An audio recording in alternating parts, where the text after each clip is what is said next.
Hello and welcome. Thanks for joining me for Altered Cellular and Tissue Biology.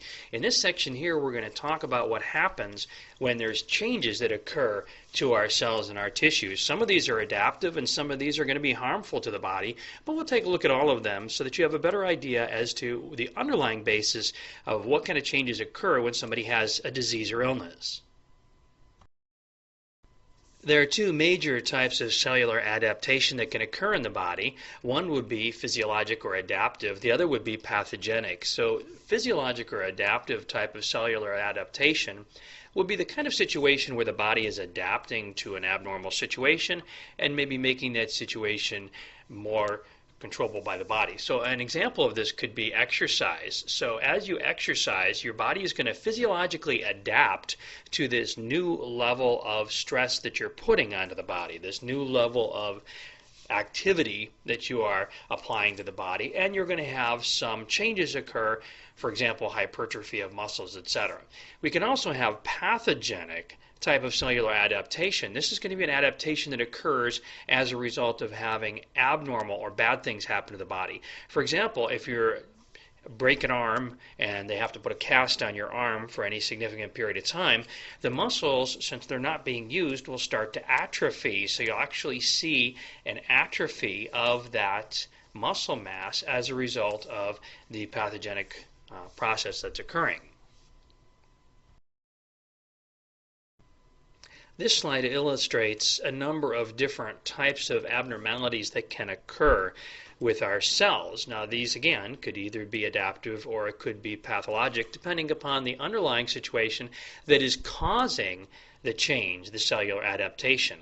So on the top there we see a normal bunch of cells. So this is a basement membrane with some cells on it. Typically this would be an epithelial kind of cell arrangement that we're seeing here as our normal cells at the very top of the slide. The next illustration down shows atrophy. So you see we have the same number of cells. The cells have just become smaller. They've shrunk. With atrophy, like for example, again, let's go back to the example of having the cast on your arm. So after the cast is taken off, you start to exercise again. The muscles will go back to their normal size. You're not losing muscle. The muscle didn't go away and never come back again.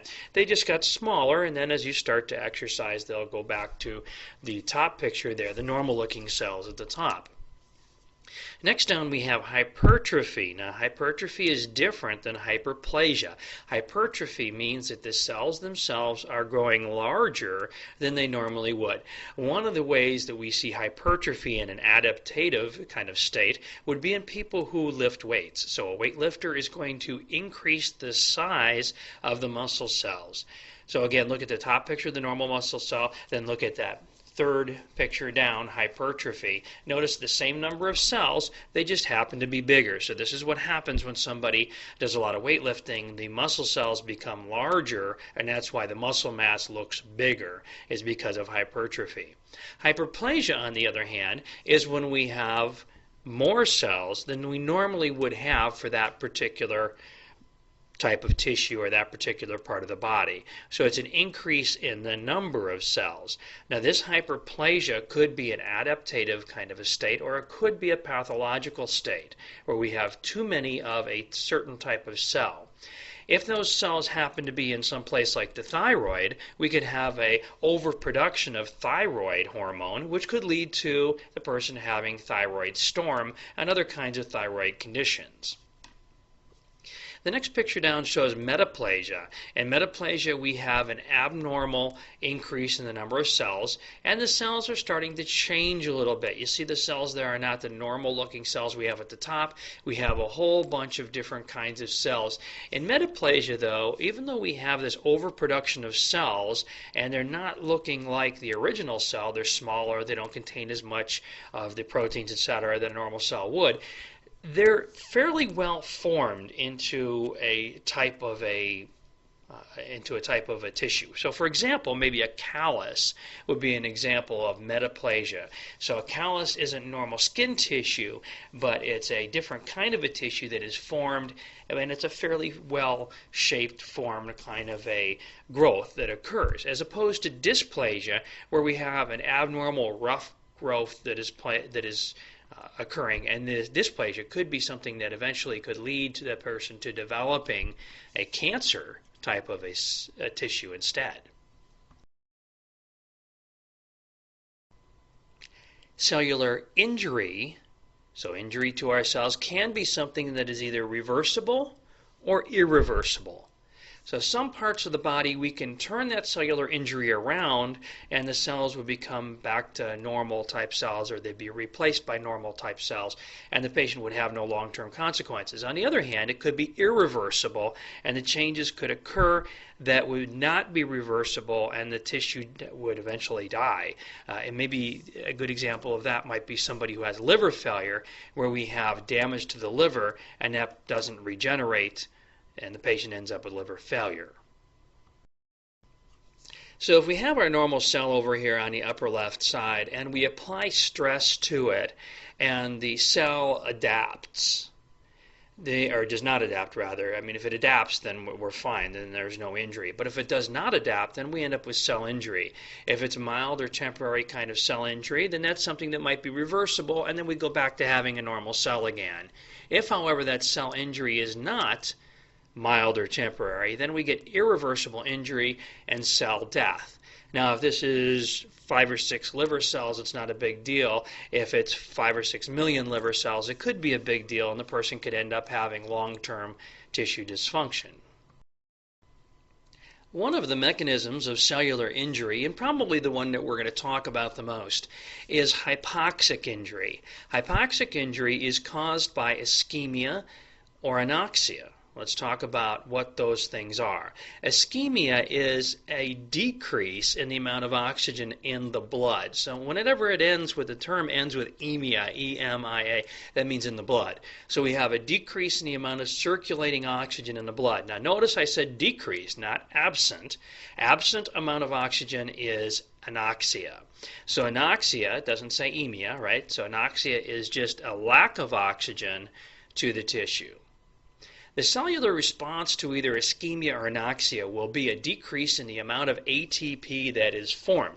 Remember, oxygen is necessary for the greater production of ATP. We can make some in an anoxic kind of an environment, but we're not going to make enough to be able to run the vital functions of the cell. Therefore, we're going to have a failure of our sodium-potassium pump. This means that sodium is going to rush into the cell, water will follow it and make the cell swell, the cell will eventually burst, and then the cell will die. We'll get into that mechanism a little bit clearer here in a little while, but for the time being, understand that it's the lack of ATP that is causing the failure of the sodium-potassium pump and the failure of sodium-calcium exchange. The cell swells, we get vacuolation, which means there's little vacuoles that are going to form inside the cell that are going to cause more damage to the cell. And lastly, we're going to end up with reperfusion injury.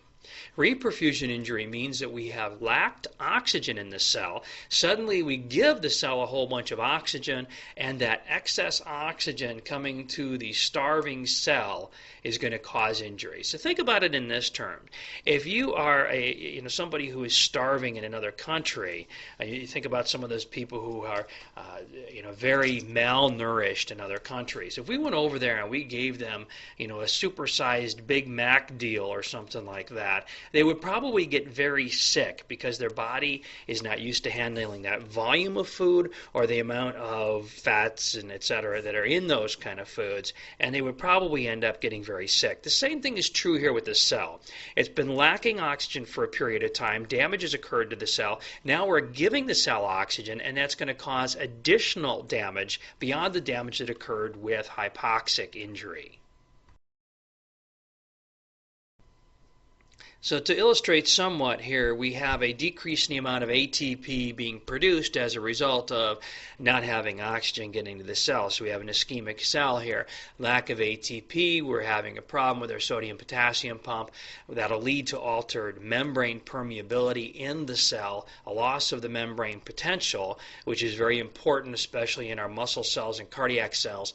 Cannot make the ATP, necrosis occurs to the cell. On the other side, on the right-hand side of the diagram. It's also talking about the loss of pro-apoptotic proteins, which will then result in apoptosis. Apoptosis is a regular scheduled renewal of cells in the body, but this one is going to be killed off and replaced earlier than it should be because it had this ischemic event. So if this is a isolated small ischemic event that occurs in one small part of the body, we'll have this process occur, the cell will be replaced, no big deal. If this is widespread, and maybe these are 1 million brain cells, then this is going to lead to long-term and permanent damage.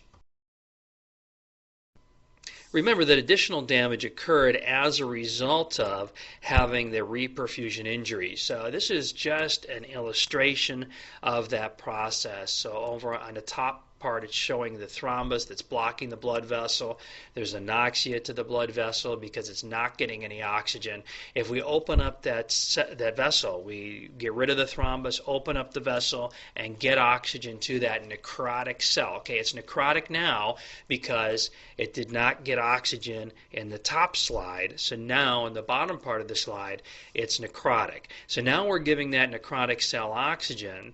Oxygen is going to be converted into these things called oxygen-free radicals, which is superoxide. That's the O2 plus over on the left-hand side, peroxide, and then the OH negative variant as well. So those things are the radicals that are going to cause the damage, the secondary damage, to that already necrotic cell. So you would think that by opening up the blood vessel, getting more oxygen to that cell, that instantly everything would get better, but it really doesn't. In fact, the cell is, if it's already necrotic, we're going to get additional damage, which is going to really seal the fate of that cell. And those are caused by oxygen-free radicals. So you may be wondering exactly what are these oxygen-free radicals. The other term we have for them is called a reactive oxygen species. Okay, those are just two different terms for the same thing. I think the term you're going to hear most often is oxygen-free radical. They're electrically uncharged. Basically what it is we have an oxygen molecule that is unstable as a result of losing one of its electrons or taking on an extra electron, so it becomes an unstable oxygen molecule. This thing will then cause damage to the cell. And you see some of the damages that are occurring there. Lipid peroxidation, alteration of the proteins, alteration of DNA, mitochondrial damage. All those things are going to happen as a result of this unstable oxygen compound impacting the cell. So take a moment to look at this slide and the process that's occurring here with oxygen radical damage. So we have some of the damage occurring at the top of the slide, and then this schematic at the bottom is showing how oxygen gets broken down. So we have this oxygen molecule, this nice stable regular old oxygen molecule that is getting transferred into a superoxide, which means it takes on an extra electron. It turns into hydrogen peroxide, which is a combination of H2 with the O2, or we have the hydroxyl molecule that's just out there floating around on its own. And these things all can cause secondary damage by themselves. So take a moment to look over that slide there, and especially the bottom of the slide, to get a better feel for some of the damage that's occurring as a result of these oxygen-free radicals.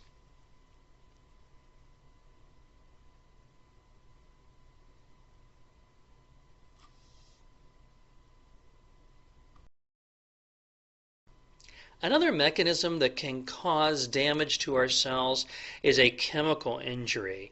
A number of different types of chemicals are listed out here that could cause injury to our cells. So when you hear of people with lead poisoning or carbon monoxide poisoning, what's happening is we are actually having damage occurring to the cells, and then the cells hopefully are able to recover from that enough that the person's able to have fairly normal function.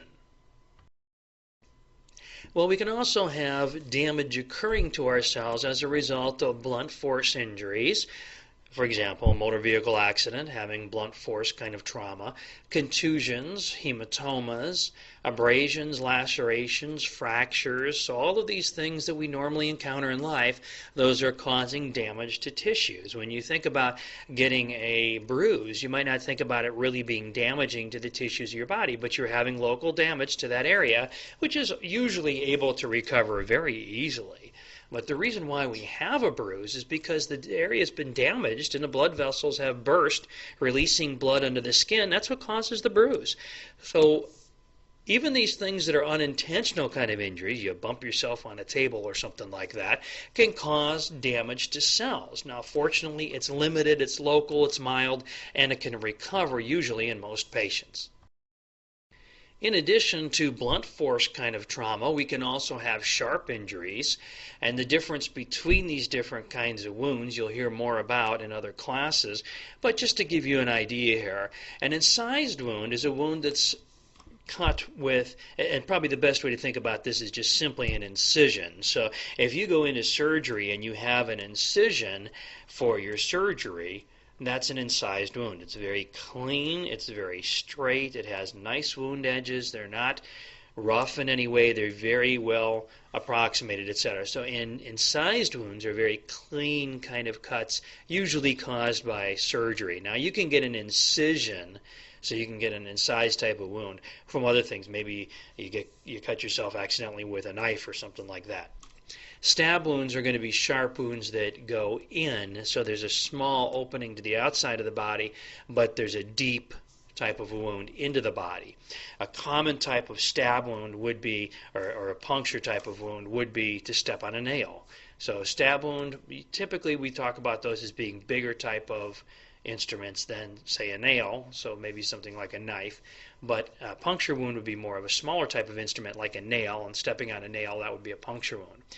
Chopping wounds, that's more of a rough, lacerated type of a wound where we have uneven edges to the wound and probably different depths of the cut of the wound, etc. So not nice and clean like an incised wound, but more of a rough type of a wound edge.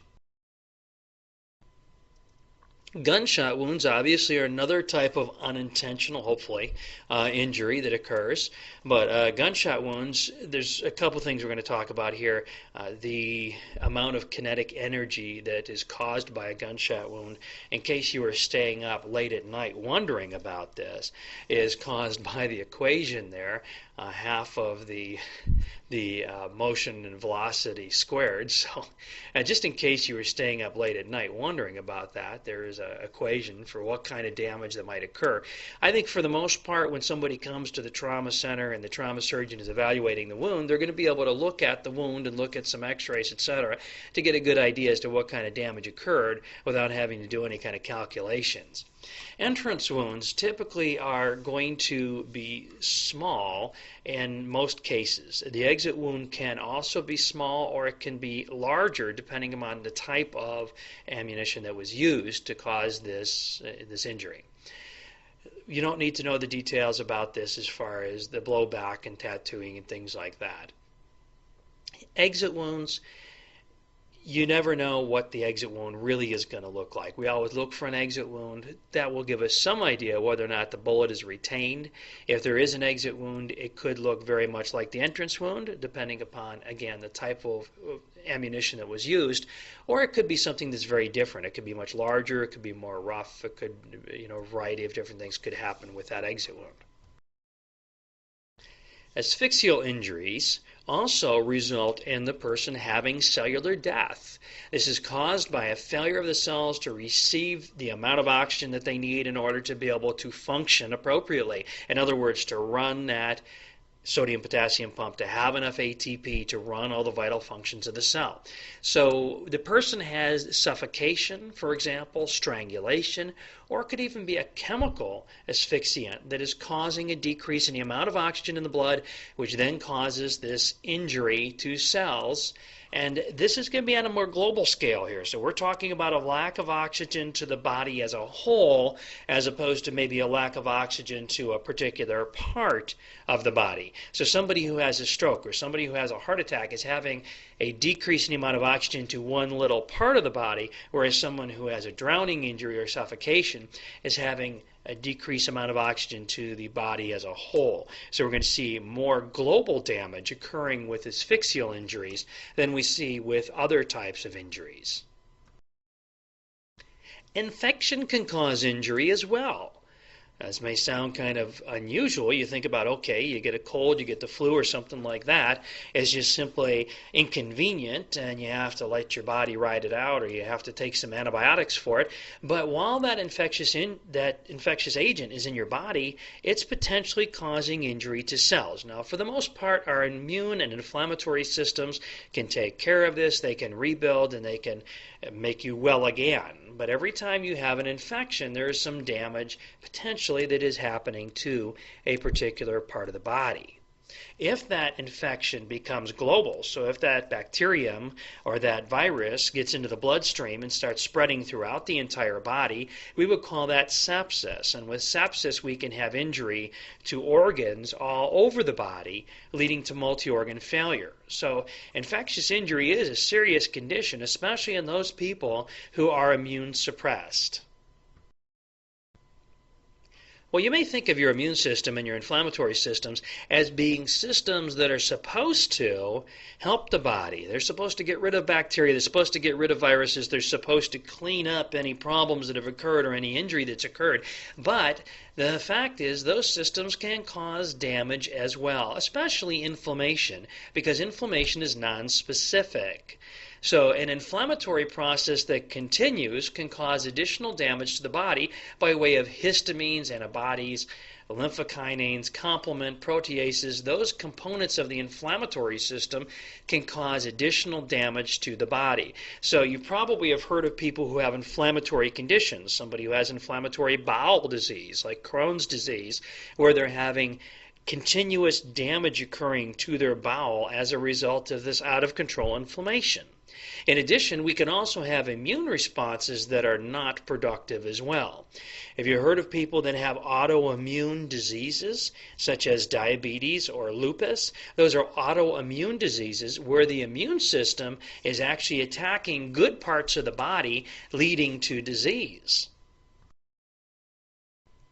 So now when the cell becomes injured, we're going to see cellular accumulations of things like water. Okay, that may sound like, well, so what? So got a little bit of extra water on board. Well, the problem is that that extra water is going to make the cell swell. And eventually it's going to swell to the point where it pops, especially when we're also taking on lipids and carbohydrates, too much glycogen, and proteins, which are going to just draw more water into the cell and make it swell even more. So a couple different things are shown in this picture here. First of all, we have the cellular injury on the right-hand side of the screen where you're seeing the cellular injury that's leading to sodium and water moving into the cell. Little vacuoles start to form inside the cell around these products that aren't supposed to be there. The problem is that they start to interfere with the normal cellular function. We have cytoplasm swelling, and eventually that cell. Now look at the cell from the top to the bottom. See how much bigger it is? It's swelling to the point where it's going to burst. Over on the left-hand side, it's talking about the injury that occurs with hypoxia and the process that occurs. So we have hypoxia leading to ATP production decreases. So there's a decrease in our total ATP production. Sodium and water move into the cell. Potassium has to move out. Okay, so sodium and potassium are both positive ions. They're both positively charged. And we can only have so many positive charges inside the cell. So as sodium moves in, potassium has to move out, because it's kind of like a magnet. You know, when you have two magnets of opposite poles and you're trying to push them together and they're pushing away from each other, that's the same kind of thing that's happening here, but it's related to the electrical charge of those cells. The osmotic pressure increases. More water is going to move into the cell because we're having these proteins move into the cell, we're having the sodium move into the cell, so we have a more concentrated solution inside the cell, and that draws water in. Eventually that's going to lead to the cell swelling, bursting, and dying. We can see some additional things accumulating inside the cell, such as pigments, calcium, and urate, which are also going to cause damage to the cell because those things are not supposed to be in there. And we can have systemic manifestations of the injury that is occurring to that cell, depending on what type of cell it is.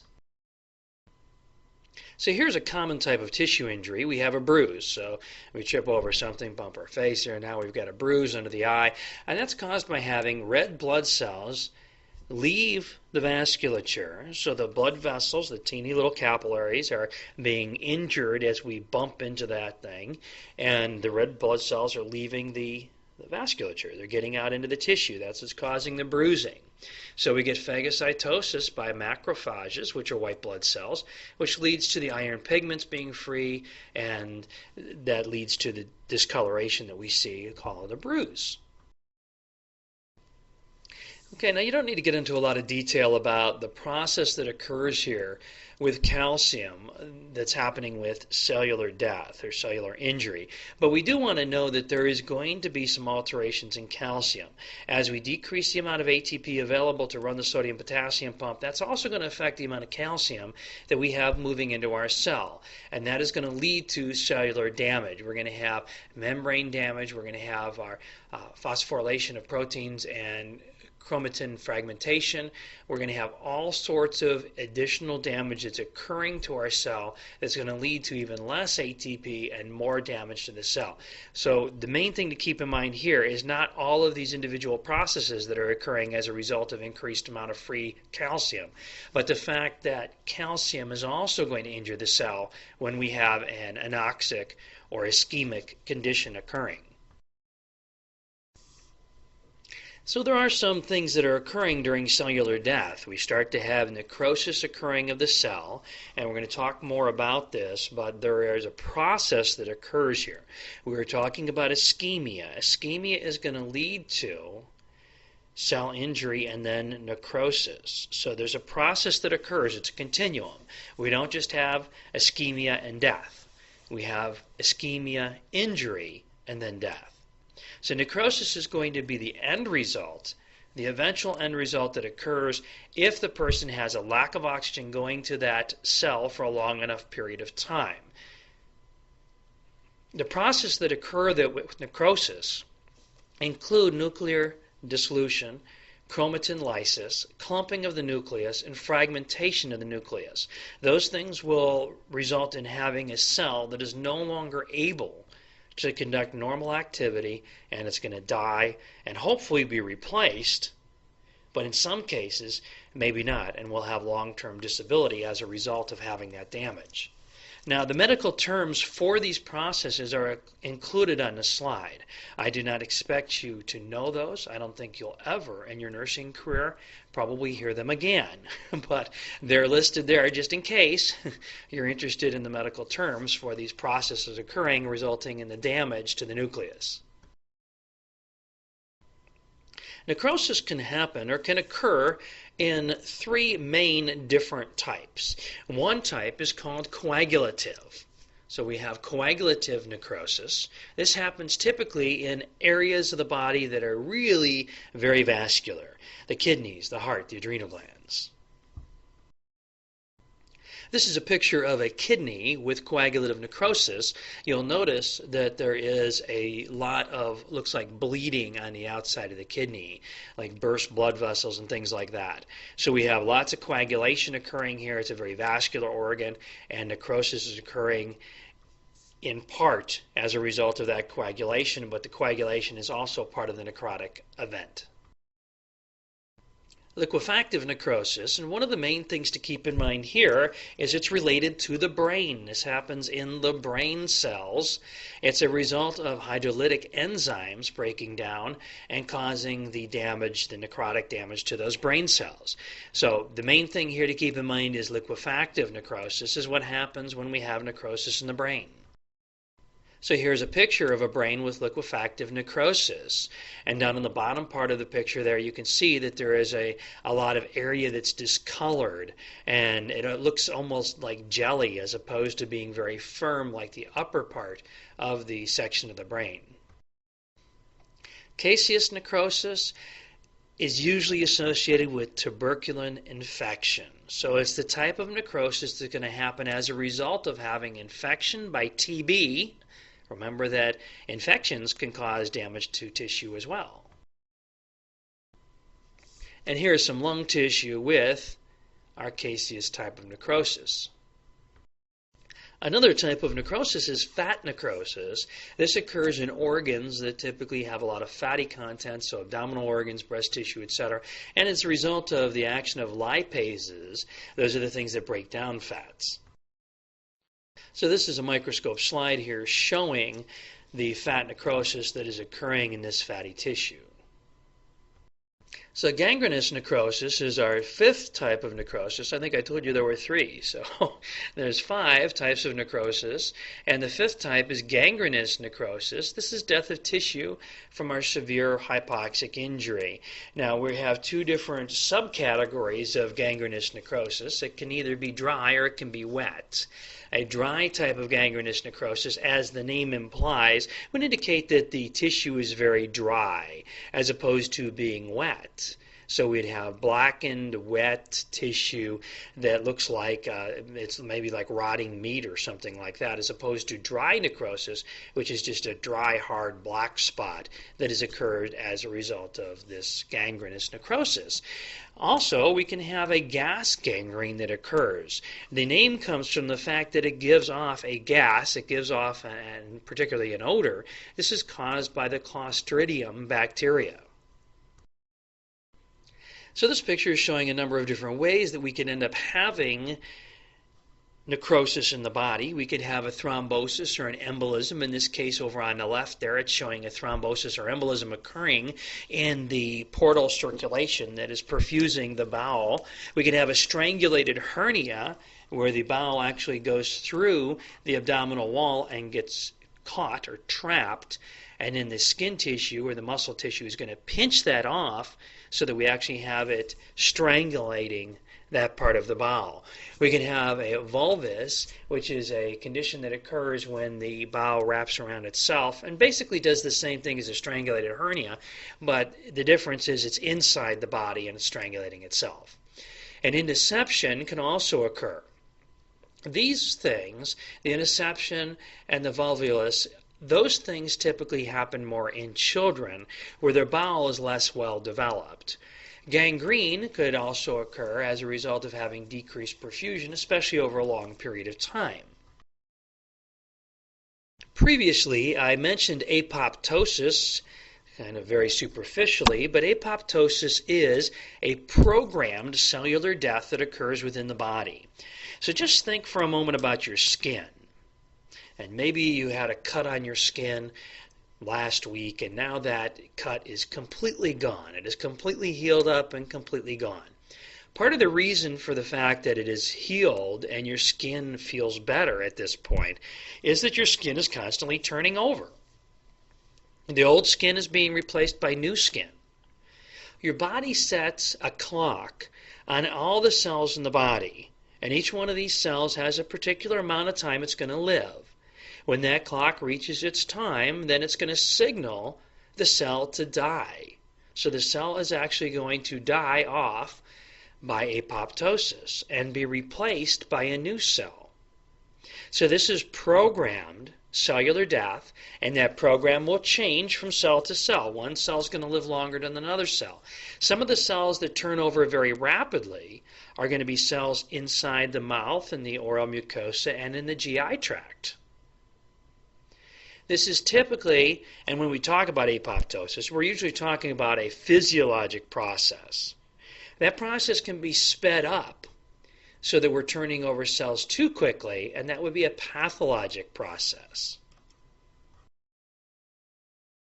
So this diagram is illustrating the difference that occurs with necrotic injury, damaging the cell, versus apoptosis, where we have our programmed cell death, specific functions inside the cell are going to tell the cell, hey, it's time to die, these apoptotic bodies.